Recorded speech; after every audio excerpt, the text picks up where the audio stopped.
There were usually three guys at the bar: a nuclear scientist, myself, a religious speaker, and an investment banker.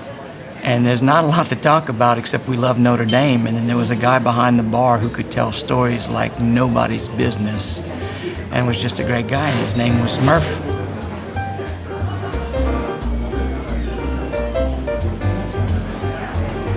He knows his customers very well. He knows what everybody drinks. He remembers pretty much what everybody who comes in from out of town occasionally drinks.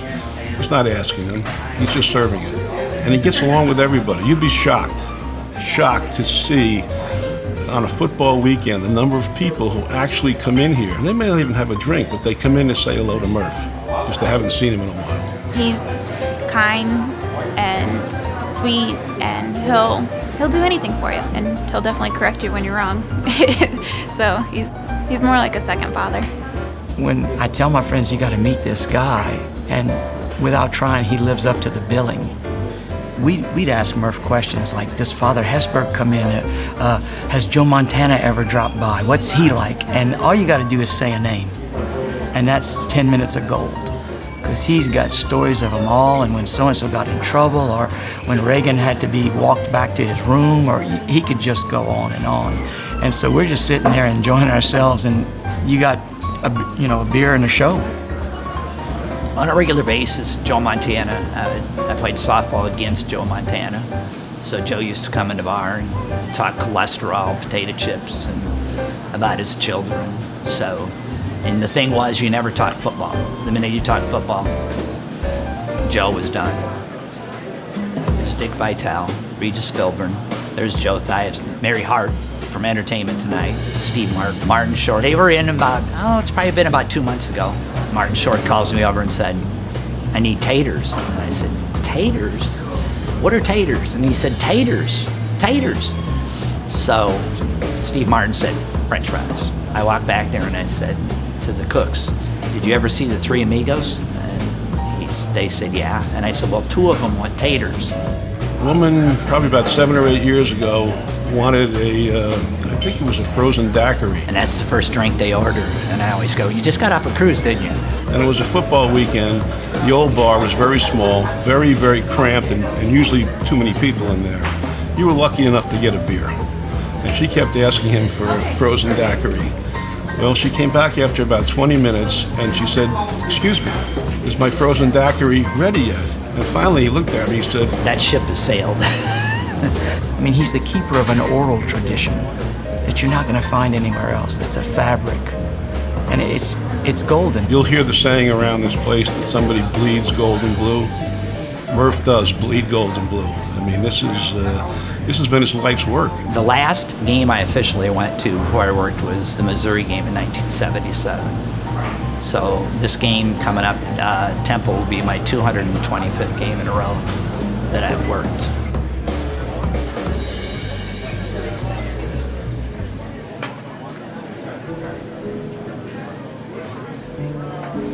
He's a very spiritual man, but he's not gonna put spirituality or politics or anything else out in front of the bar.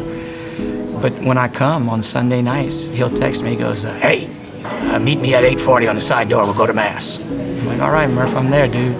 We had a gentleman come in for a Navy game once, and he didn't get along with his father. They fought, but the only time that they did get along was to have lunch and watch the Notre Dame games when the games were at 1 o'clock. So he drove down to Notre Dame to the game, and his father had always told him that he had fallen away from the church and said, if you're ever going to find God, it's going to be at Notre Dame. So he came in the bar and asked me where the grotto was. This was his first visit. I pointed him towards the grotto, gave him directions. He went down there, and a priest saw him, took him over and gave him a blessing. And he came back and he said, if you don't think that was my father that did that had that part of it, he said, it was. That was him speaking to me. Now, I don't know if he still goes to church, if that changed his life, but for that day it changed his, and 20 years later I still remember that story just like it happened. It's made me a better person.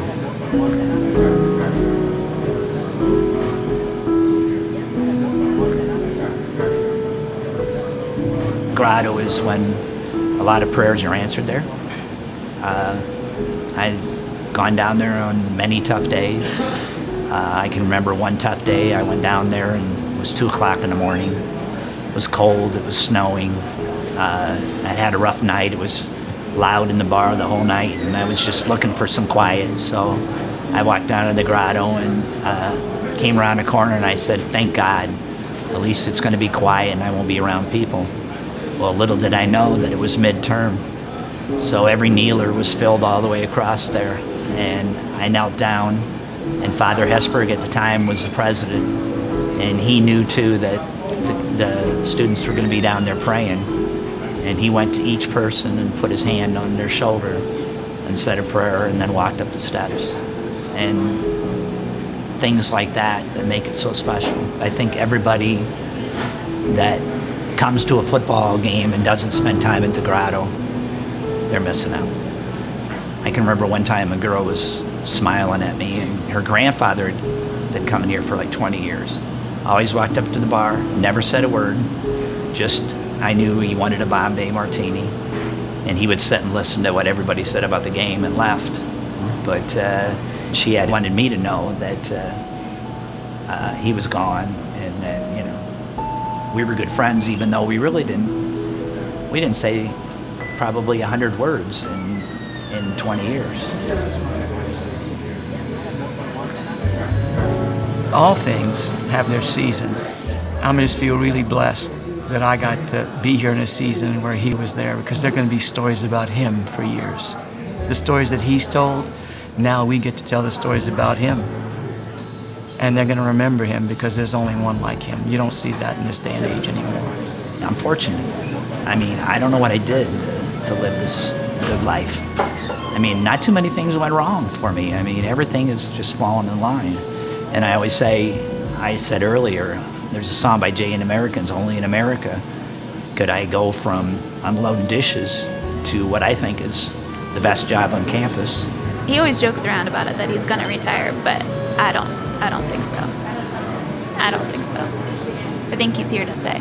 He will definitely work here until 70 is my guess, and I think at age 70, if his health is still going, he'll still be going. I don't think he wants to give this up. I think he's having too much fun. I always say that I'm going to do it until she quits, but she's a lot younger than I am, so.